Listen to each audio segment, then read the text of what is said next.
Benchwarmers Podcast. I am Casey Coggins, and as always, joined by Alvin Hebert. What it is. And Andrew Lira. What's up?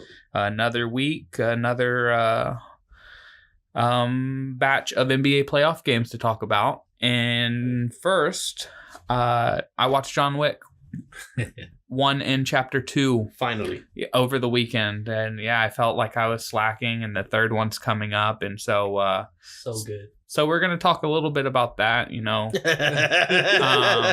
paying homage to the great Shea Serrano at The Ringer, in his podcast With a Pencil, and how he's kind of talking about that. I had to watch both of them, so I felt like I could listen to them and get more insight to what I watched over the weekend. And my first thought is, holy shit. Like, that was like everything I wanted in an action movie. And it was, they're both just incredible. I had two takeaways, negative takeaways from the first one. And one of which is I could have gone without the whole getting captured by the Russian guy. Getting captured by Vigo, because one, he's supposed to be this indestructible assassin, the boogeyman, and he's not the boogeyman. He's who you send to kill the boogeyman. That's right. Baba Yaga. and so the reason why I have a problem with the capture is this is the guy who's been saying I watched him kill 3 guys in a bar with a pencil. He's the one that's saying with the fucking pencil. he's the one saying that this is the guy you killed to send the boogeyman. He's the reason why he has his empire, because he gave him an impossible task which he was able to carry out somehow. And now he's after your son because your son was an idiot and killed his dog and stole his car. Why not just fucking kill the guy when you have him captured? Why take the chance of talking to him? He's not going to talk back. You're not going to derail his mission because you sat him down and you talked to him. No, just kill the guy then. That was the biggest issue is, why would you let John Wick have a chance to recuperate after you knocked him out? Why would you let Willem Dafoe save him? Exactly. I mean, you don't know that that's going to happen, and I get that. That's why that scene and that section of the movie is that it shows that Willem Dafoe, aka Marcus, is actually helping John Wick stay alive by going around rooftop to rooftop with a sniper and kind of keeping an eye on John Wick while there's a hit out on him. But there's no need to even have that scene. You could have done it. They could. The people who wrote this movie could have done it in a better way to show that Marcus was on his side. Because they make it seem like he's going to kill him in the hotel, and then he sees Perkins sneak into the hotel room, and so he gives the warning shot into the pillow, which allows him to kind of wake up and notice that somebody walked in and get into that fight. But there could have been other ways to show that Marcus was helping him out, have John Wick fighting and Marcus try to look like he's going to shoot John Wick and then he shoots the other guy again. Do another scene like that where it really solidifies that Marcus is on John Wick's side. Don't just have John Wick captured, because it's the classic action movie thing. It's the classic, I'm the bad guy, I have to tell you what I'm doing before I can kill the hero thing, the superhero, and just all of that. But the rest of the movie is so incredible that in such a good action movie that you could have gone without that, because that really puts it into, why not just kill the fucking guy? Just get it over with. Right. But when you got Russians in a movie, there's a lot of vodka, People like their accents. Somebody is going to get kidnapped or captured, and a lot of people are going to die. That's just what happens in action movies with Russians. Right.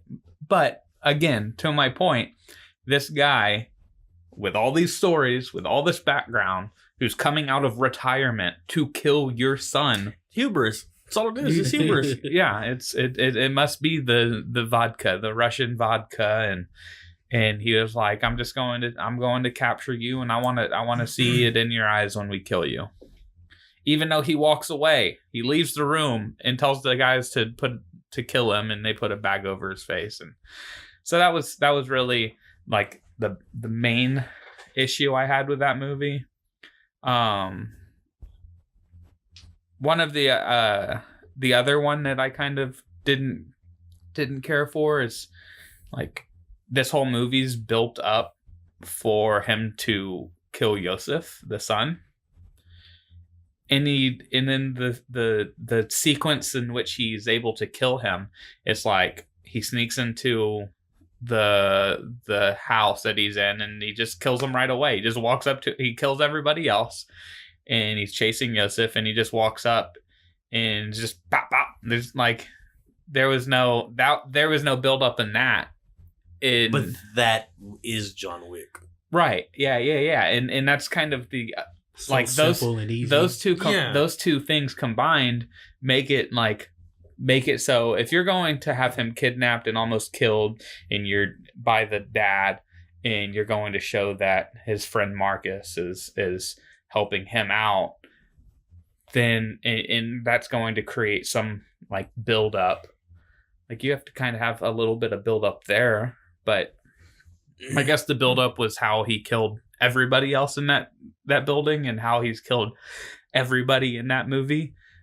But all in all, I'm watching this, and there's comedy in it. There's some comedic parts, and just how creative they were in building this world of assassins, and that, you know, John Wick is the head honcho assassin. It like the Continental Hotel idea, the fact that New York is just riddled with fucking assassins. Yeah, which you don't really you don't really get the full grasp of that until until bums were in on it. And see, you don't get that full grasp that New York is just filled with assassins until the end of chapter 2, because I wasn't sure where they were going with chapter 2, but they started as kind of, he was finishing chapter 1. He was finishing that. He went and got his car from Vigo's brother, and kills, or doesn't kill him. Peace. Yeah. And drives his beat to shit 69 Mustang out. And then the whole marker Italians thing, like that was my big thing with chapter 2, is just how like quickly it just was like, all right, cool, he's just gonna blow up the house. Like I know that blowing up the house sets him on another like revenge mission in the whole thing. Like, so you have to do something that like get him to care about something again. Well, because if he did, either way, he had to do it, or he right, would get killed. Right. I think it could have been, he could have not blown up the house, and it still would have been the same thing but he blows up the house to get him angry, because he knows that he's going to come to him and ask him like, what the fuck's going on. And but then, you know, the whole having the Continental Hotel, and like all over the world, they have the Continentals where assassins can sleep in peace, and nobody kills anybody else. And that's, I think, I'm not sure how the writers, directors, producers, the heads of coming up with the movie, whether they knew going into the first one that they were going to make it a trilogy. But it definitely seems that when they were making chapter 2, they were making it because they knew how popular Chapter 1 was, that they were going to be able to set up Chapter 2 into a Chapter 3. They were going to be able to make a third movie out of it because of how, he goes and he finishes his mission, and then once he's done with his mission, the guy who sends him on it is now trying to kill him because the guy who sends him on the mission is the brother of the person that he kills, who he doesn't really kill. He just kind of puts her out of her misery because she slits both of her wrists. And they, but then he's getting chased by the Italians, and then the Italians put out the hit on him, and now this is when that everybody in New York is an assassin pretty much, because now he's just fighting a sumo looking guy and a violinist in the subway and security guards. They just send that message through the phones, and all you just hear is like, yeah. Everybody start checking their shit. Everyone's like, oh shit, we gotta get John Wick. Gotta kill the boogeyman. Yeah. I love Lawrence Fishburne's character. I love that he's the head of the homeless. The head bum. And I was he's like, yo, what the fuck is this? And he's like still he still plays that Morpheus to Neo role where he's like, I know he's kung like, fu. He's like a prophet, and he kind of guides him on his way, and but still, like, if you try to do something, I'm gonna fucking kill you. Yeah. Yeah. And I just love the fact that at the end of it, he kills Santino and the Continental and pretty much just says, fuck it. Like, if y'all want to come kill me, kill me. Became the biggest mark ever. Yeah, like go ahead, like, do your shit. In the fact that, towards the end of the first one, when somebody kills somebody on Continental grounds, that assassin is called to the middle of this like concourse in New York and just killed, like, shot by 4 people at the same time. And homegirl. Yeah, and like that's what happens when you kill somebody on the Continental grounds. Like, and he walks in, kills Santino, and Winston's like, "What have you done? I'm not going to kill you." Like, and afterwards when they meet, he's like, I'm supposed, like, I should kill you, but all I can do, the best I can do is give you an hour to like run and pronounce them excommunicado. So now we await for Chapter 3, and it's like, well, you didn't even talk about the best part of number 2, the whole fight scene with him and Common outside in the street. That shit was fucking awesome. That was good. And then they went and had whiskey afterwards. Yeah, well, like he had gin. Bourbon and Common had gin. Yeah. Consider this a professional courtesy. Yeah. And then The he knife in stabs your him. fucking heart. Yeah, and then he pays him back with a knife in the aorta. Shit, man. But yeah, like, every action scene of this movie is like full speed Matrix. Like, he's pulling out these like MMA body flips, arm bars, like, just so precise with the gun, and like, he's like, you can see that. I mean, to me, the unintentional comedy part of John Wick is how he runs with a gun in his hand, how he's like squatting running. I like every time he does that, and I mean, I understand he's doing that so he can stay like balanced, so he can kind of move quick but still have the gun like held into a single position. And if he's trying to like sprint somewhere, he's gonna be bouncing up and down. He can't be as accurate with the gun, so running that way kind of keeps his stability to be accurate with the gun. But it's still funny to watch some guy like squatting and running at the same time. Not a comparison. One thing I brought up an argument towards John Wick, and just, did y'all watch The Accountant with Ben Affleck?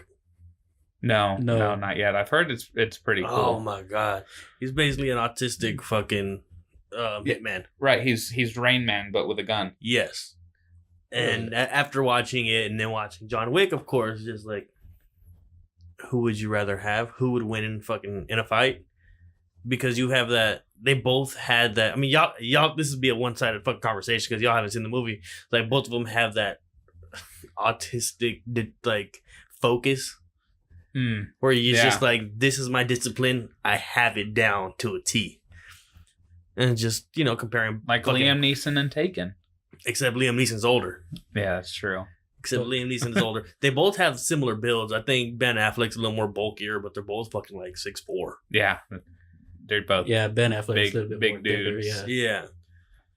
But it was just, I mean, if y'all were to see it, yeah. I also need to watch Triple Frontier on Netflix. It's Ben Affleck's new action movie. Oh, that one, yeah. No, I saw the previews for it. I've heard it's like, I heard it's badass. Yeah, and it's just like all action. It's John Wick. It's minus the kung fu shit that Keanu does.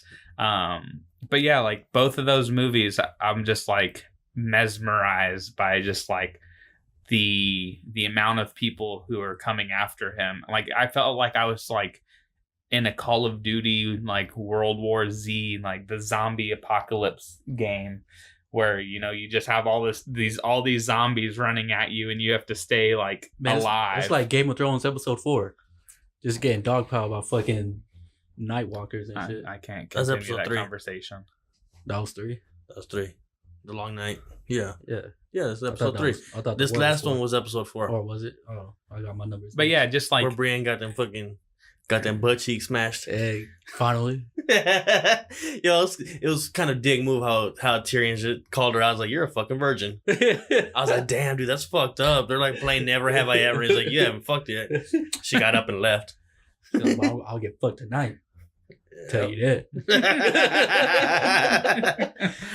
Okay. So on that note, let's get into some sports. So final verdict of John Wick is it's the best action movie that I've seen in the last like 10 years. Like one of my favorite action movies of this millennium is Shooter with Mark Wahlberg. Hell yeah. Is so good. Yeah, that movie is incredible. And I was like, when I was talking about how, I just wish they would have done without Keanu getting knocked out and kidnapped. Wait till you watch Endgame. Yeah. Endgame is great. God. Did you see that meme? It was Thanos cooking breakfast, and it's fucking underneath it is a gif of these fucking black dudes just jumping some other guy, and it says the Avengers. I haven't seen that meme. Oh man. We can talk about it and you just won't understand. It's a long 3 hours. There's so much in it. I'm good with that. It wasn't like a dull moment 3 hours. Though. Yeah. Well, I mean, that's how it has to be. It's like, all right, well, we know how Infinity War ends. It's like, now it's time to finish everything.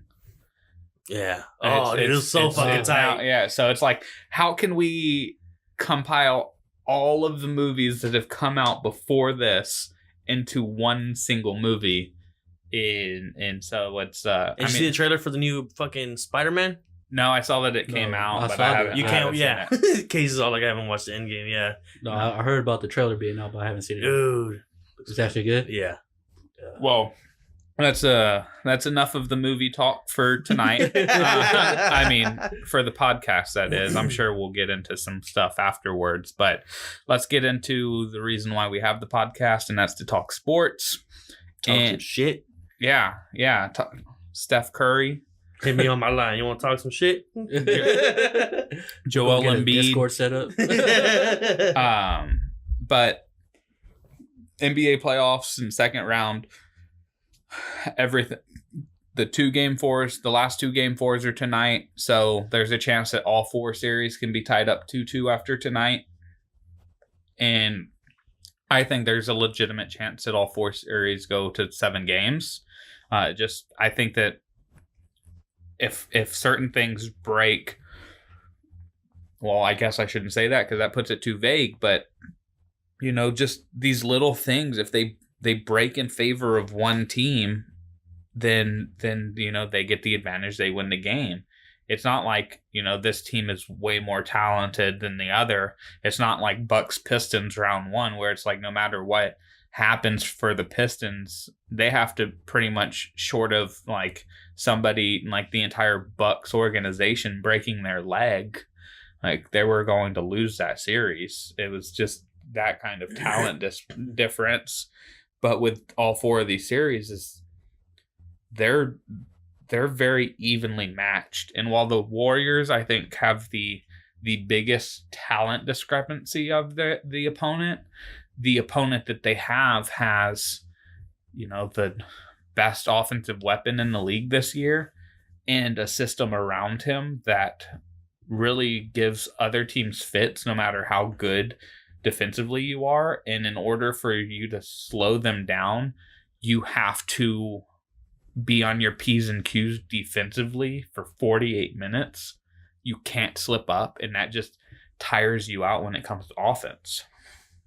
As I typically do when it comes to this, I like to try to get the first things out of the head, like what are your first takeaways, the biggest takeaways from these first few games of each series. So like just as a whole in every series, like what is the one thing that really sticks out to you, Alvin? From all of the series, from every single one, like what's the one thing that's really, really sticking out that has really stuck out? There is at least one player on each team that's playing real horrible basketball, which is and I think you should. I think either a star player. I was gonna say I get what you're saying, but I think you need to make it more explicit that you mean that top 3 players on their team is playing horrible. Yeah, straight up trash. A lot of it's because they're hurt. Not even Kyle Lowry, not hurt, playing like trash. Yeah, well, we know playoff Kyle Lowry. I know. I was like, you can't use Kyle Lowry. All right, Joel Embiid. They say that. But is he really sick? He's sick. He's not hurt. He's sick. Last time they said he had 2 viruses at the same time. Right, and then he comes out and drops. And I can't say that he's been playing terribly. He had not consistent. In the 3 games that they lost, straight trash. He had they've only lost 2 games. Well, right? This last one, they only lost yesterday. The last 2 games, and then the one game they lost in the previous. Series. He's definitely had some stinkers of games, but he. This one they were saying that he was taking fucking IVs at 4 a.m. Well, he was doing that when he dropped like 33 and 14. Yeah, it shows inconsistency. Yeah, which goes with that. And like Steph Curry broke his fucking finger. On his non-shooting hand. Yeah. But still, it's a broken finger. It's in your head. He also fucking missed a dunk. I don't know what's going on with Steph Curry, really. He's playing out of character. Why did he just lay that up? He's playing out of character. I don't know what he even missed like 2 wide open layups in the last minutes of that game. So I was just like... Yeah, in game 3, he was 7 of 23, 2 of 9 for 3, with 17 points. You think it's the weight of KD?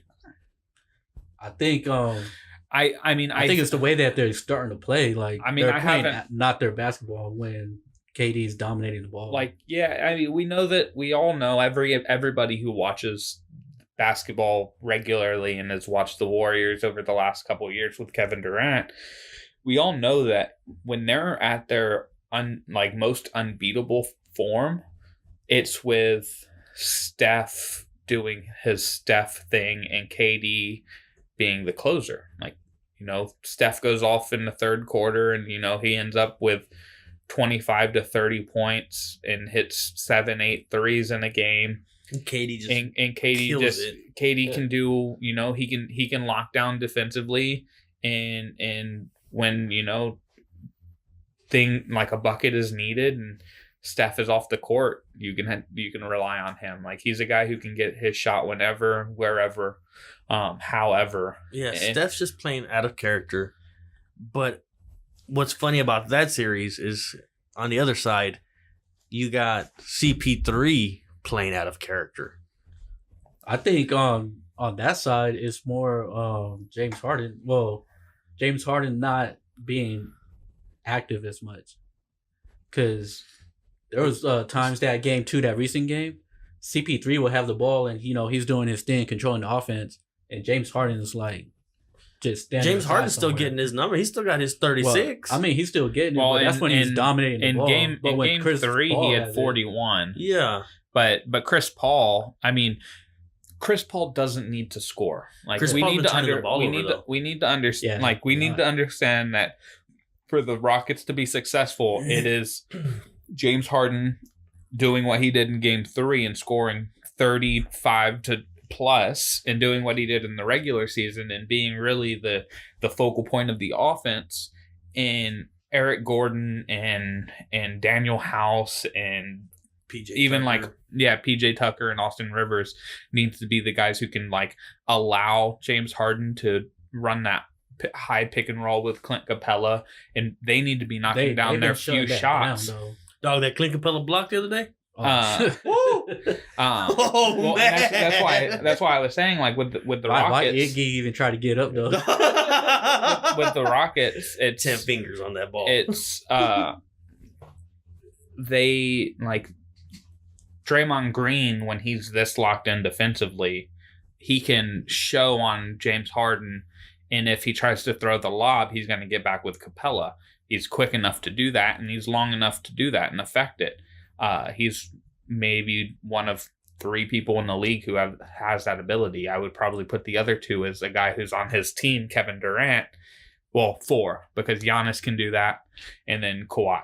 Like those are the only guys in the league that can show on Harden when he ends up throwing the alley-oop, get back to be able to defend it. Clint Capella, outside of that role, can't do anything. Like he can't make a 10-foot little pop shot. Like he can't do what we saw with the Spurs and Jakob Poeltl. Like Poeltl has a skill that's outside of finishing at the rim. He has soft hands and a great touch that he can shoot that little floater from 7-8 feet out, so he doesn't have to catch it around the rim. Capella has to catch it around the rim. So Draymond knows he shows on Harden, he just needs to get back to the rim. In wherever, on whichever side Capella is, that's where the ball is going to go. Like he doesn't need to try to figure out, is he going to, shoot a little hook shot off the glass? That's not his skill set. So it's easy for Draymond to understand that's the one thing he needs to do. But, what I was saying with Chris Paul is Chris Paul needs to be the calming force. He needs to be the guy who's like, all right, things are speeding up too much. Like we need to, he needs to rally the troops. But he doesn't need to go out and score 20 a game. He needs to, score 10 and get 8 assists. But he needs to be able to, he needs to spend more energy on defense in trying to corral Steph Curry. Because, once upon a time, he was the best point guard defender in the league. Man, he's not that no more. But he's definitely not the same guy. So much so that Bill Simmons on one of his podcasts last week was saying Eric Gordon's their second best player. Like it goes James Harden, Eric Gordon, probably Clint Capella, and Chris Paul, because of where Chris Paul's at, just age and health wise. He's not as quick as he used to be, and if he overexerts himself, he's going to pull something again. Mm-hmm. Well, he almost nearly I thought he was about to get pulled out that game because he came off limping like near the end of the fourth quarter. But I think what he did in game 3, well, he didn't, he shot the ball 8 times. He was 4 of 8. He was 1 of 4 from 3. He needs to knock down his threes. 1 of 4 from 3 needs to be 3 of 4 from 3. Man, if Eric Gordon wasn't going off that game, like they would have lost. Yeah, and I mean that's their 1-2 punch is Harden and Gordon. But like Chris Paul did what he needed to do as far as he has the 14 points, but he also had 8 rebounds and 7 assists. Like that's the kind of line that you need from Chris Paul. I mean, you would like to see, like I said, the 3 of 4 from the 3-point line, because he's a good enough shooter that he could shoot that but he also needs to be taking the right shots. But I mean, to your point that started this whole conversation about this is Kyle Lowry, Joel Embiid, Steph Curry, and Kyrie. Like, what happened to Kyrie after Kyrie game also, one? yeah. I don't know if there was anybody else you were going to be talking about other than Kyrie for the Celtics, but No, that was like those were like the main people I was Right. like, looking at. Yeah. yeah, they have not been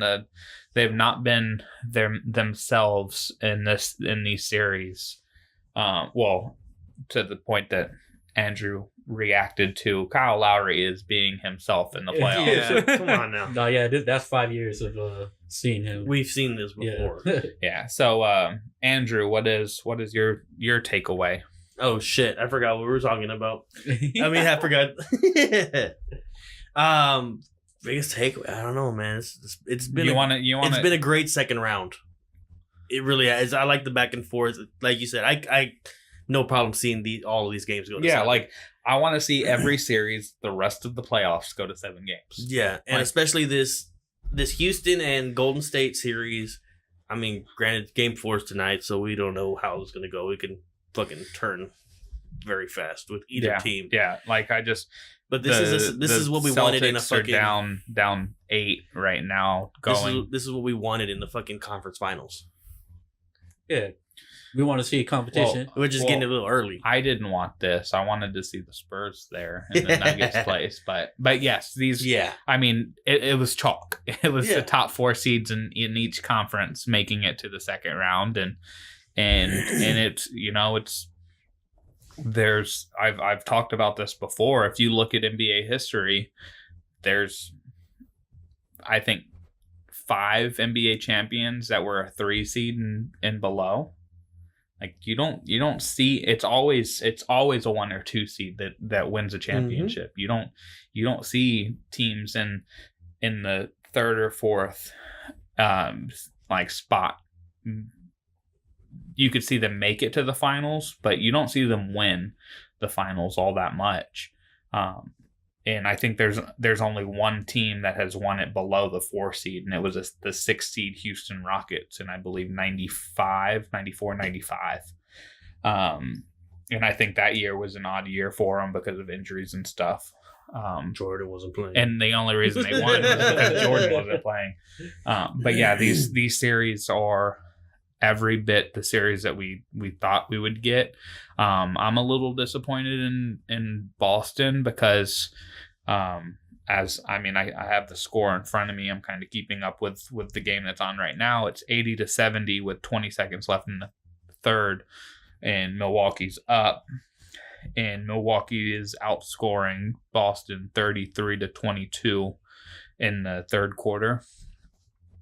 So, I mean, if Boston doesn't win this game, that's it. They're done. They've lost 3 in a row. They lost 2 at home, so that means they have to win 2 on the road and get the 1 at home. So, that kind of leads into my big takeaway is it kind of piggybacks off of Alvin's. There's a player on each team that is kind of not playing like themselves, where for me, there are 3 players that right now are the clear best players in the league. Like, it depends on how LeBron bounces back from the year he had, but I mean, going forward, I don't see him. Like, he's not the same guy he was 3 years ago, 4 years ago. Like, I was kind of until I see it happen, I'm going to say LeBron is the best player in the world. But I don't think that I can say that going into next year with how I'm watching Kawhi, Giannis, and KD play. Like, these 3 guys are the best players in the league. And there's no question to me. There's no James Harden is up there. Like, no, James Harden is not Kawhi, Giannis, and KD. James Harden is just a great scorer. Yeah, he's a guy who Kawhi's just a snake. Like, number 2 up north. The thing with Giannis is he is bigger than Kevin Durant, and he's more athletic than Kevin Durant. If he could shoot a jump shot, which he's gotten better at, he knows that that's not really part of his game, so he limits the amount he takes, and he just like there's a reason why he's putting up numbers that like only Shaq did in the last 30 years with the amount of scoring and rebounding and shooting percentage that he has.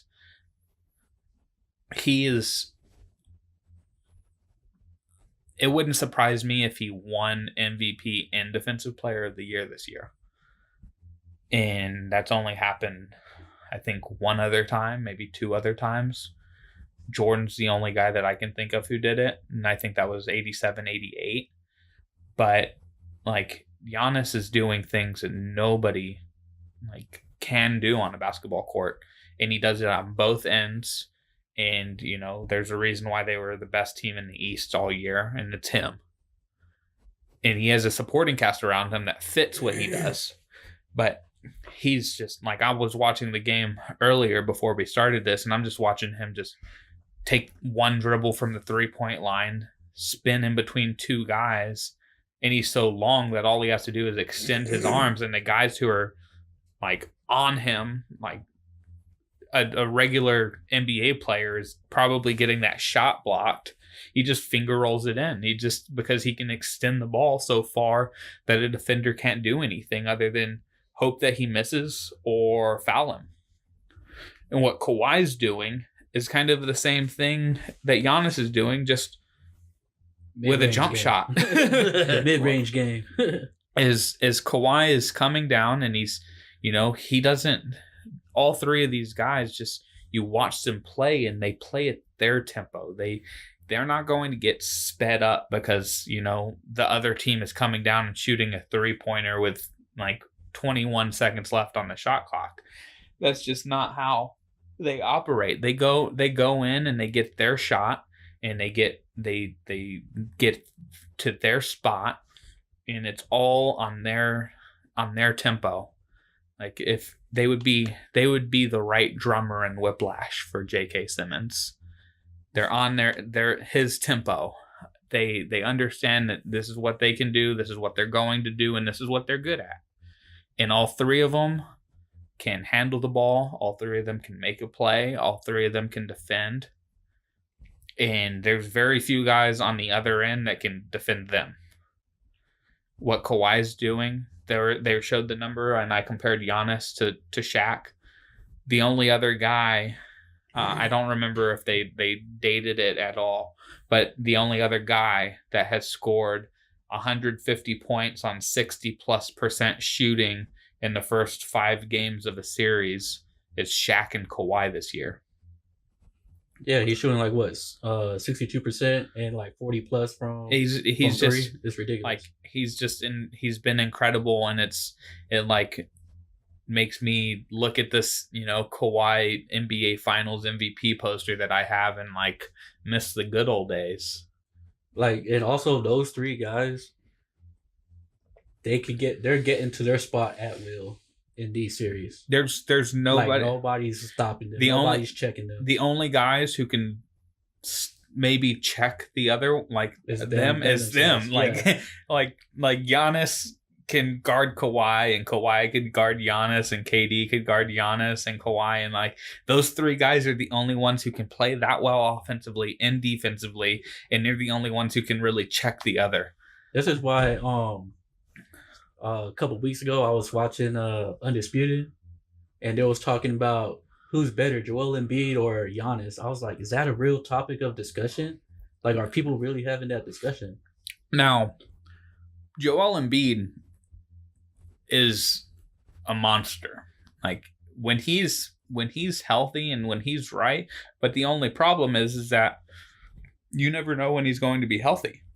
Yeah, he's always either sick or he's hurt with something. We're only ever going to really see a limited Joel Embiid, because when they play him a superstar amount of minutes, if he plays the 36 to 38 minutes a night and tries to play, you know, 78 games out of 82, like, you're not going to have him. for longer than 2 years. We're only going to see an abbreviated version of Joel Embiid just because that's like he needs to be this era's Tim Duncan. He needs to realize that, his points, his accolades, his statistical record book, like that's not the important part, because if you're going out there and you're putting up, the 24s and 12s every night in 33 minutes, like tops. I think Tim Duncan averaged more than 31 minutes a game in a season, like twice in the last 14 years of his career. Like just understand that, your value to the team is being on the court, but being on the court too much is actually going to end up with you not being on the court and hurting yourself. Like being on the court and being productive, not being on the court and just like being non-existent. Yeah, and the thing that happens there is he takes a step back, and in those, let's say 16, 17 minutes that he's not on the court, let's say 18. Let's say he plays 30 minutes a night, and there's 18 minutes with him not on the court.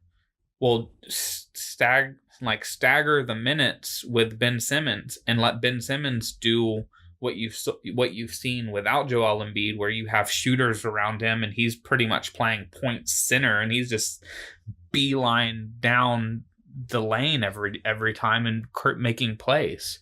Like that's how Philly wins a title, not with them trying to play these their big four for 40 minutes a night in the playoffs. You're just going to run the team ragged. And that's the big thing with Joel Embiid talent wise.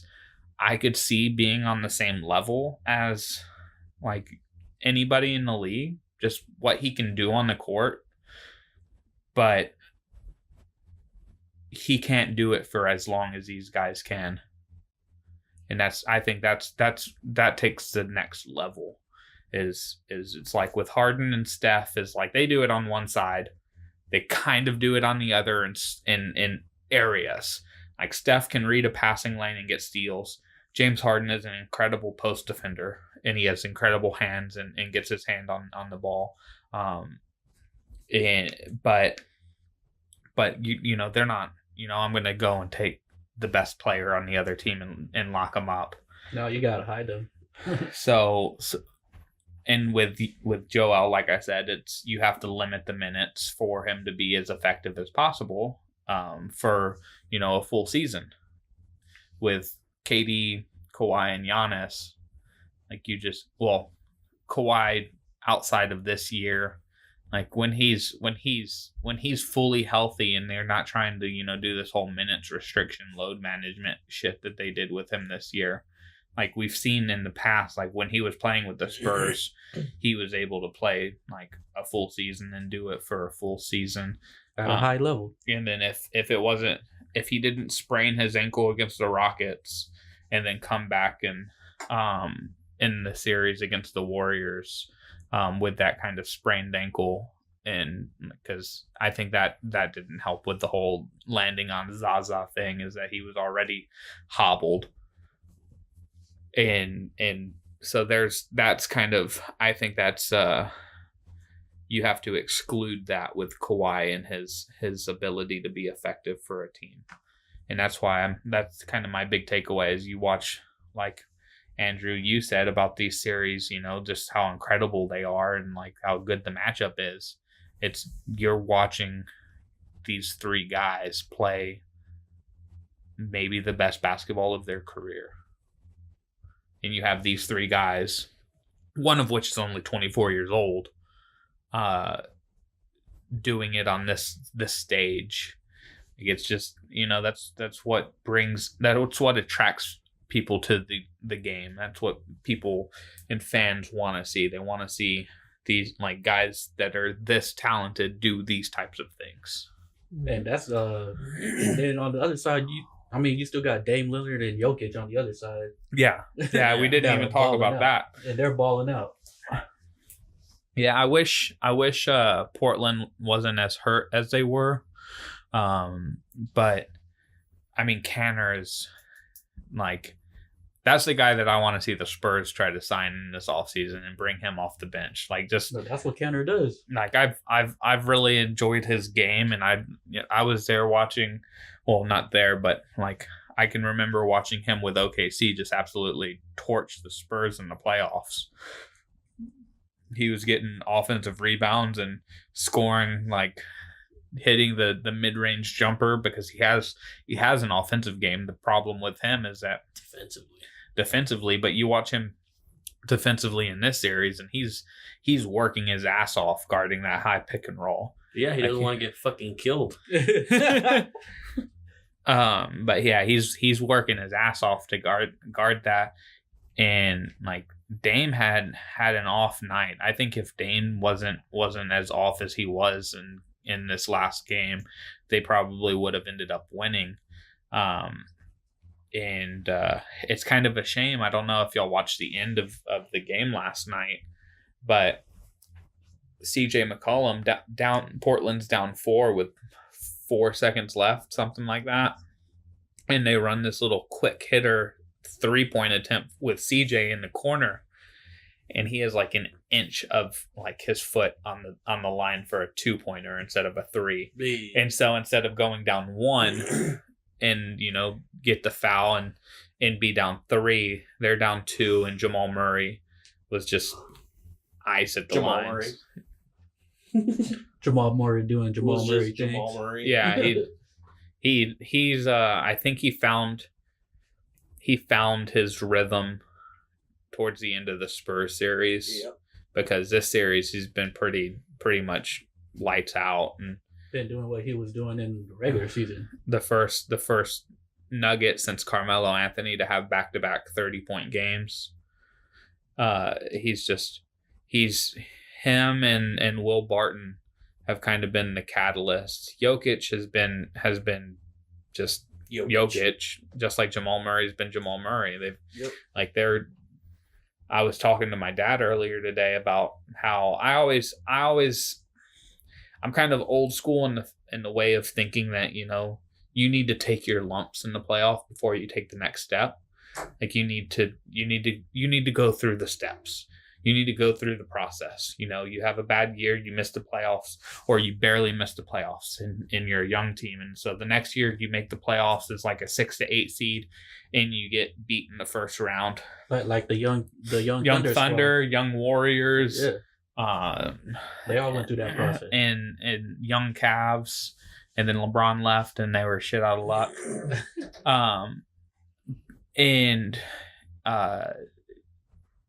You go through, you get the 6 to 8 seed, you take your lumps, you get beat by a more experienced team, and then the next year you know what you need to do better, and you have more of there's a fire behind, like underneath you, like we have to make, we have to be a top 4 seed, we have to do this, like this is, we know we're this good.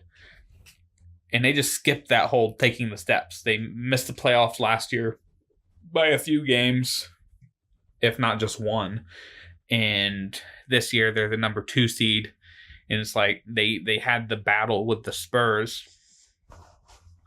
But, every time they've been knocked down, the Spurs could have ended that series in 5 games if the Spurs don't blow that 19-point lead in game 2. Like, there was no reason why the Spurs shouldn't have won that series.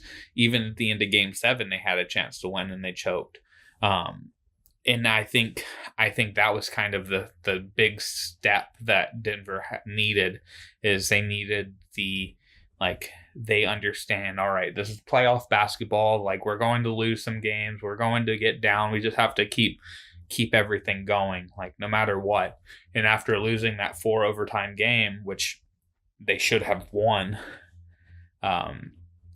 and one of, so in that, and I want to get to this play, because in that 4 overtime game, did y'all watch all of it at all? Nuh-uh. So there's a moment, and I don't remember which overtime it's in, but there's a moment where Denver's up 4 and Jamal Murray is dribbling the ball up towards near half court, and CJ McCollum kind of reaches around the back and pokes the ball out of bounds. and they called, Denver keeps the ball, it's out on CJ McCollum. Well, then they go and do their last 2-minute review. Is it really out on CJ McCollum? And as Jamal Murray is going down to dribble, his hand is going down. McCollum pokes the ball, so while Murray's hand is going down, the ball starts going out, and it stays on his hand and goes out of bounds. So he's the last one to touch it. Like, technically, he's the last one to touch it. I get that, but that's when replay kind of is shitty, because that's just, you're now trying to defy the laws of physics of because we went to a replay, we slowed it down, we see that the ball just stayed on his hand. Like, no, CJ McCollum knocked the ball out of bounds. Like, it wasn't like Murray tried to go grab it and hit it and knocked it out of bounds. He was just, his hand was going down because he's dribbling. That's just how, he's not going to get the ball poked out and then all of a sudden his hands go back. His hands are already going down. He can't stop his hand from going down dribbling. He's not expecting the ball to get poked out. Like, I thought that was kind of, I don't like that gets reviewed and gets overturned, but it gets overturned because technically he was the last player to touch it.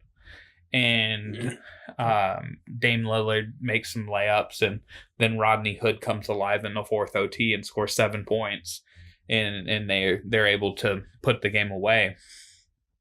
So I think in every series there have been, like I said earlier, like, if something breaks, just a little one thing breaks a team's way, they win the game. They get all the momentum. That's how little of a difference there is in these series. Is, if Steph Curry actually fouls out with 1:10 left, like the last 2-minute report says he should have, he doesn't get a chance to nail the dagger 3 with like 5 seconds later. He doesn't, and then if they called the foul on him even later on Chris Paul when he tries, or Eric Gordon when they try to strip the ball, they get free throws down 3 and they get to try to elongate the game, and just little things like that. It's just amazing to me how it's like you can like look at, had one little thing changed, would the outcome have been different? And you can start pinpointing plays, like here are key plays that like really seems to make the big difference. Other than the first impressions, has there been any, like, what is there a big standout performance to you so far in the second round? Nah, I mean, I think, is it just because it kind of seems just like besides the big three, you knew what to expect. I don't think there's necessarily been any like big standout performances other than the Rodney Hood Kyle Lowry coming out. Yeah, Kyle Lowry, he scored a point. George Hill scoring 21 in game 3. Like, Seth Curry going off. Yeah, little things Austin like Rivers. that. Yeah. But I mean, we could say that about every game and every playoff series in the history of. Yeah, nothing really consistent. Outlandish performance. Well, because by the time we record next week, all of these series, will 3 of the series will be over, and if the other one goes to a game 7, it will be going on right now. Who do you see advancing in these series? Andrew, I can let you lead off. Start with the East or West? You pick. We'll go Golden State, Nuggets. And then in the East, I got Milwaukee and Philly. Hey, you got Philly? I got Philly still. I still got Philly. All right. Alvin? Also have Golden State, but I have Portland. I have Toronto and Milwaukee. I have the same West. I have Golden State, Portland, and I have Toronto. But I mean, in my heart of hearts, Instead since of I Boston. still I have to ride with Boston. I have to ride with Boston. He's going all in on it. I have to stay true to the gut feeling, even though. Let me pull back up that They're down score 10 right now, 96-86. Double down right now. with 6 minutes to go. So I mean, it's not looking too great for me right now, but It was the same thing. It was like when He's Drew gonna- said Philly, and we was all like, Philly? Still? And then you're like, Boston, you're like, still? yeah, I mean, it does like it Yeah, doesn't help. Philly and fucking Toronto are tied. Like here's the difference between like They're just tied 2 apiece. the difference Oh, yeah, between you're right. the difference between Boston and Milwaukee is they're both shooting terribly. I'm looking at the stats tonight. Milwaukee's 8 of 35 from the floor. I mean, from 3, and Boston 7 of 35. That's one thing that Boston- I've noticed with Boston all the actually- playoffs this year. Is there's been a lot of bad basketball throughout the whole game. Both teams are playing terribly at the same time. Like bad shooting nights and horrible Yeah, turnovers. Yeah. It's. I mean, that's kind of the league, though. Is it's just like anybody's shoot- game. It's But- anybody's game. Who wants to Um, give it up? Milwaukee just missed another 3, so they're 8 of 36, and Boston 7 of 35 from 3. Boston, however, has the advantage free throw shooting 22 to 13, but Milwaukee has 8 more field goals made than Boston. They're 38 of 91 to Boston's 30 of 80. So it's like you can look at these statistics that are big deals. Is Milwaukee's winning the rebounding battle. They're up 14 in points in the paint.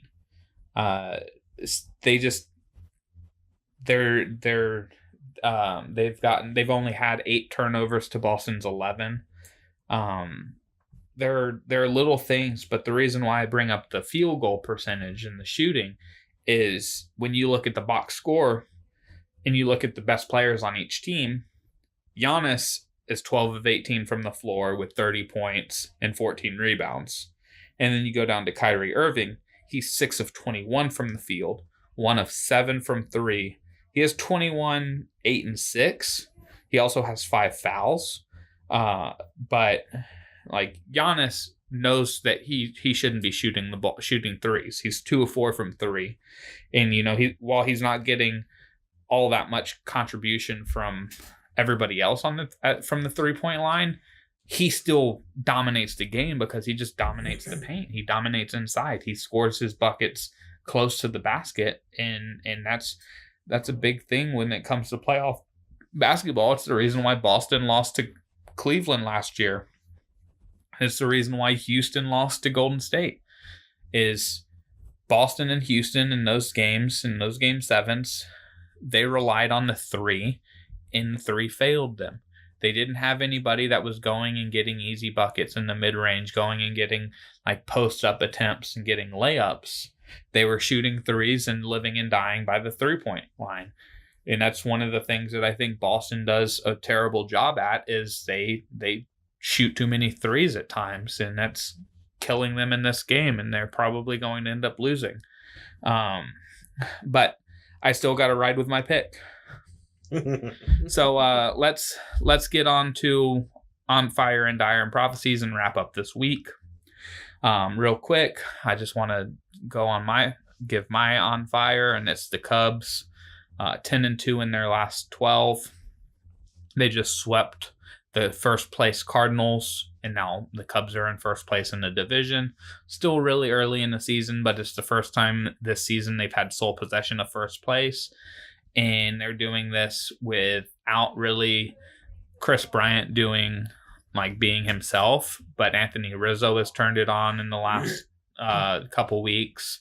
Javi Baez and Wilson Contreras have been playing outstanding, and then they're getting contributions from a variation of guys, and it looks like they might have the U Whisperer, because when you had to go on to his little IL stint and pitch some in Arizona just to kind of get like his feeling back and get like his pitching motion down and all of that.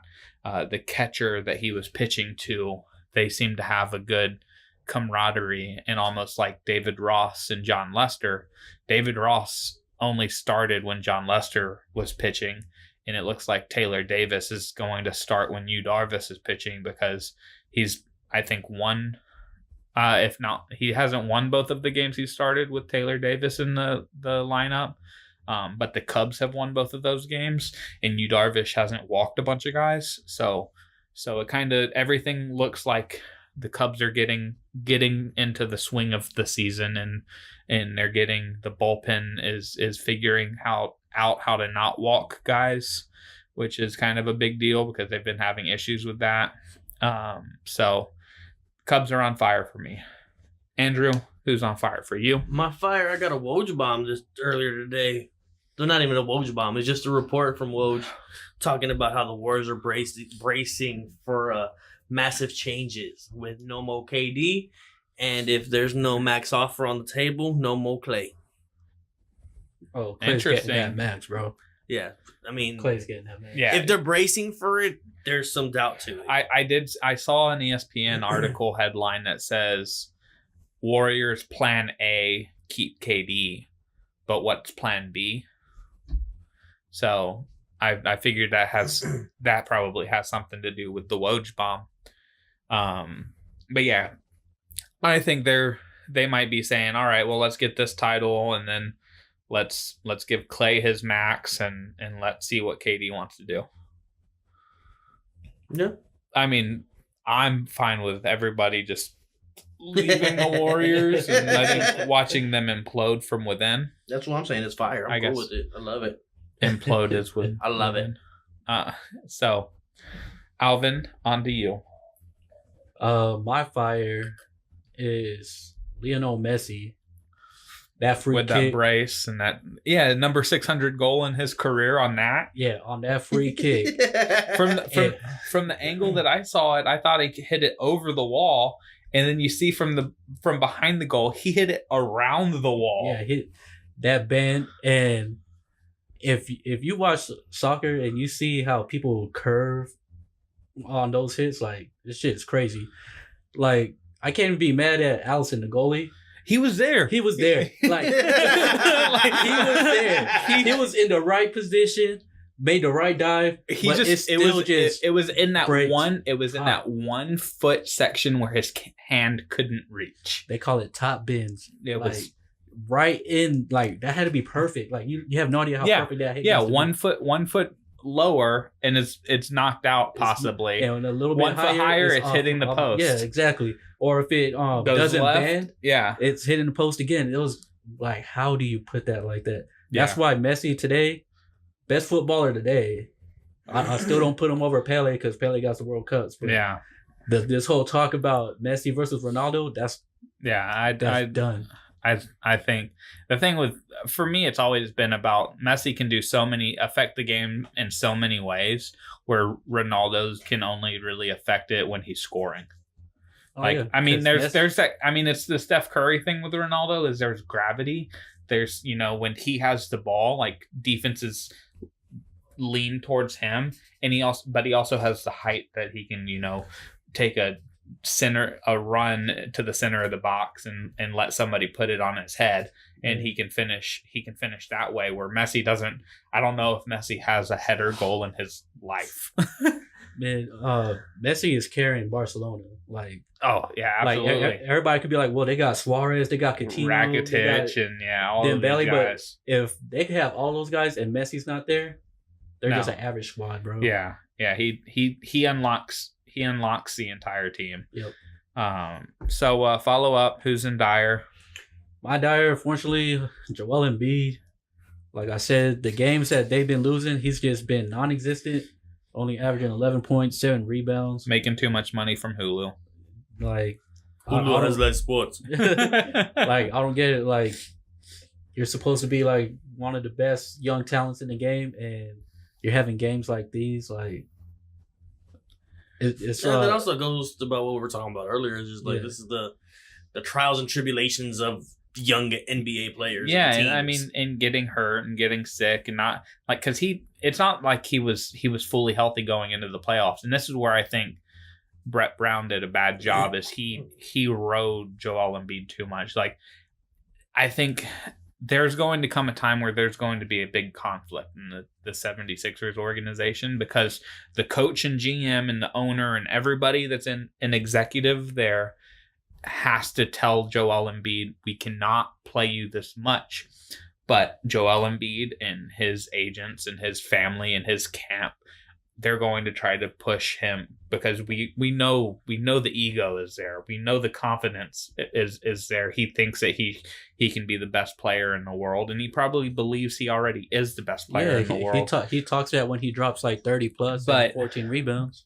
But it's going, like I compared him to Tim Duncan. It's going to have to come a time where they say, look, you have to be able to be on the court when we need you most. So we have to cut your minutes in the regular season. Like, I know that's going to cut your numbers, and people might not say you're the best player in the world, but if you produce in the regular season for the limited minutes, and you produce more in the postseason when we can bump up your minutes a little bit, like that's why Tim Duncan still gets the recognition he does. Because on a statistical level, when you look at his stats compared to like Dirk and Kobe and Shaq and some of these other guys, like even LeBron, like they're all ahead of him in points and rebounds and assists and all this other stuff. But the impact that Tim Duncan had on the team and the impact that he had in the playoffs and his stats that he was able to put in the playoffs when he got to bump up his minutes, like those are the reasons why people remember him. Those are that's the reason why he has the legacy that he has. He was a lockdown defender, and he didn't play that many minutes, but he averaged for his. I mean, you look at his career averages. He averaged like 18 a game, because his last 5 years he wasn't used the same way. He wasn't a scorer. He was just a guy that they would run pick and rolls with and kind of go every now and then to offensively. But Joel Embiid, they have to have that sit down, and I don't know if he's going to take that well. I think this year, when there was already talking about his minute restrictions, he said, "Fuck that." Yeah, he was the one that pushed to play as much as he could early, and now look at how he's ending the season. Yep. While he's had some like incredible games, and it reminds you how great he is. Like, he also has the games where he's like, "Oh, I don't know if I can play because my knee." Or he's sick. He's always sick, or his knees hurt. It's always something. Yeah. So it's that whole, people try to, it's LeBron with his broken hand or whatever that he had in the finals last year. They try to build in that injury excuse for why they're not producing. It's like when they play great, it's, oh, look at how great he is. And then when they play bad, it's, oh, he was hurt. And it's like the next game. he was receiving IVs 4 hours before the game or something like that. So, Andrew, who's in Dire for you?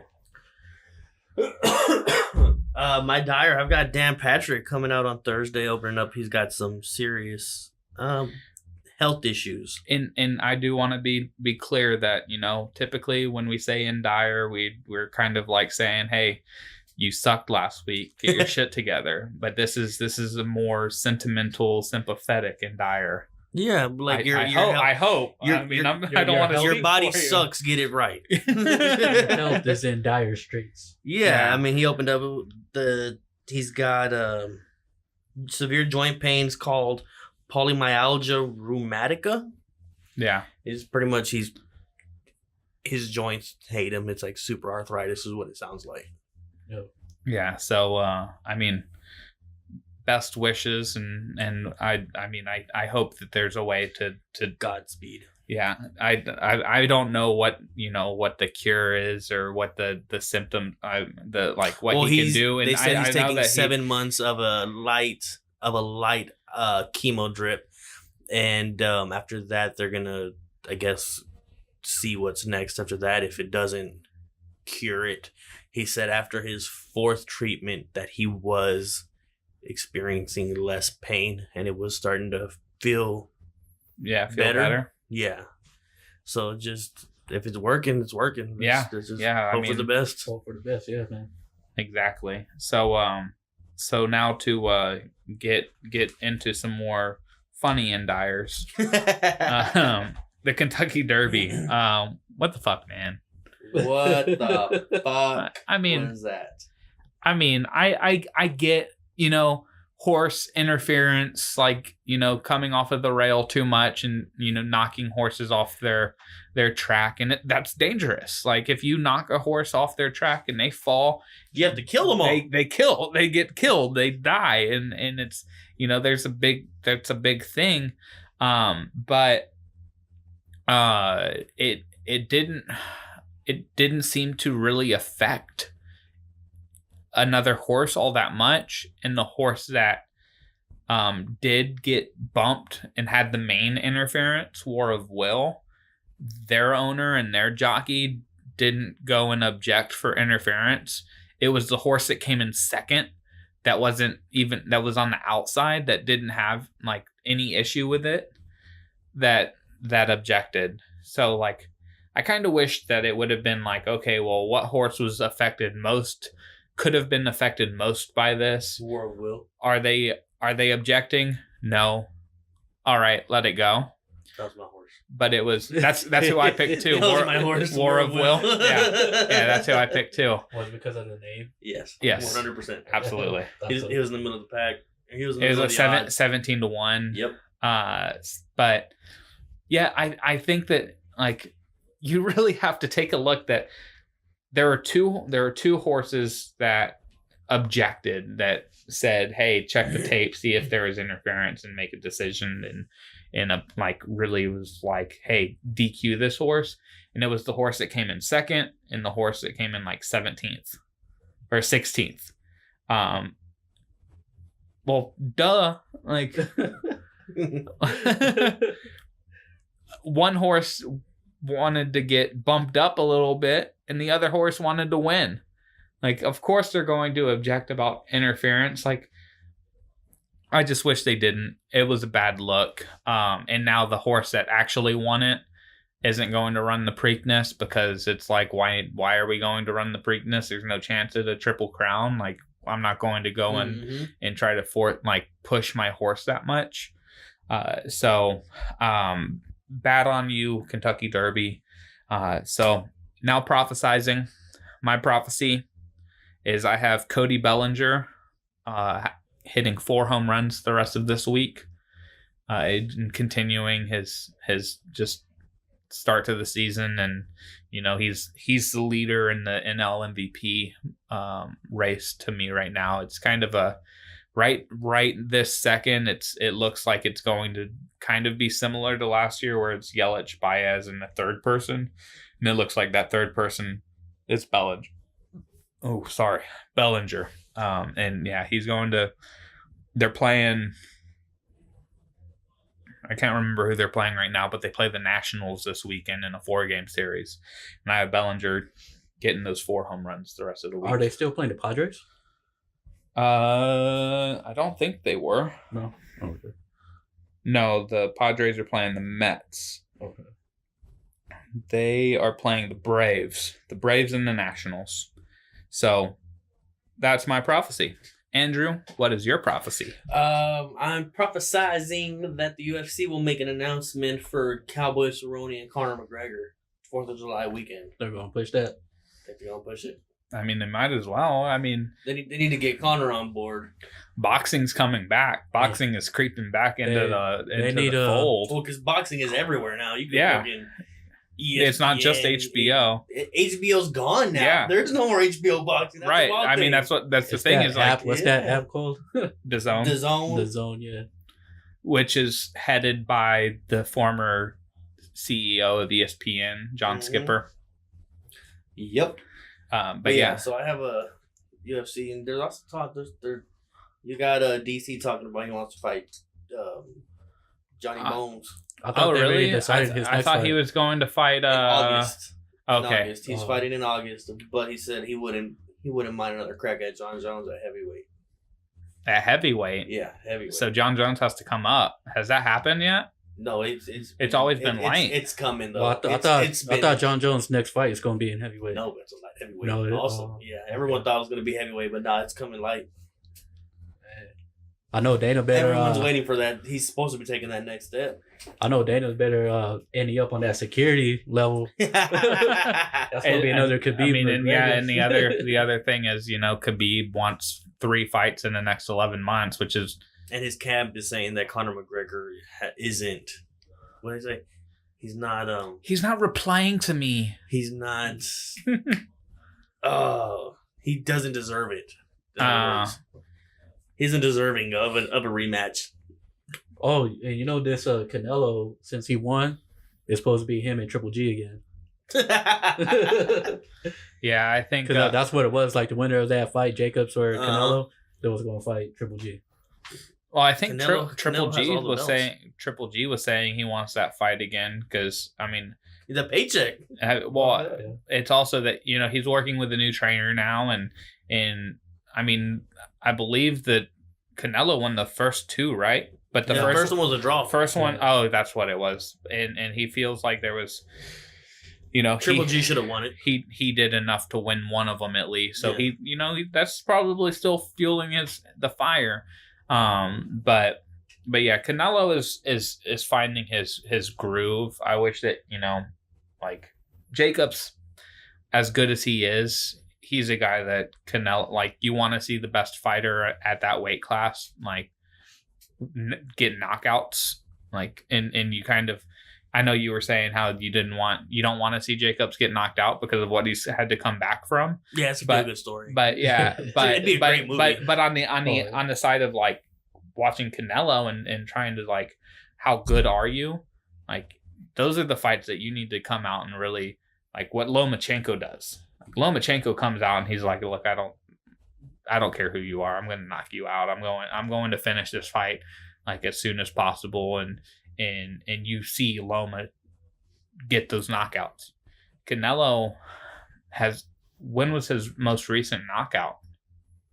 Oh man. The fight before this, wasn't it? Did he get a knockout in that one? I couldn't what remember. Was his fucking name? I don't even remember that. It seemed like a cheap fight. I remember that. It was like was that one of the first ones that he did with. I think it was his first DAZN fight. Yeah, and so they just they needed a fight, and they needed to get his.